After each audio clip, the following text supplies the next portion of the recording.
ඇයි බං ප්‍රශ්නයක් තියෙනවා නම් හිතේ තියන් ඉන්න නැතුව කියන්න බෑ. උඹේ ඕන ප්‍රශ්නයකට මම දැන් උත්තර දෙනවා. කියහන් මොකද්ද ප්‍රශ්නේ?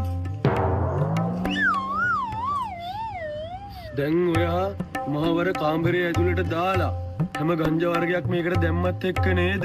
ඔව් යකෝ. එච්චර જાති දාලා උඹ ඒකක්වත් නොගහ හිටියා. උඹ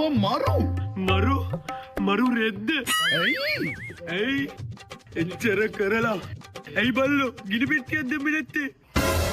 දුක නැතේ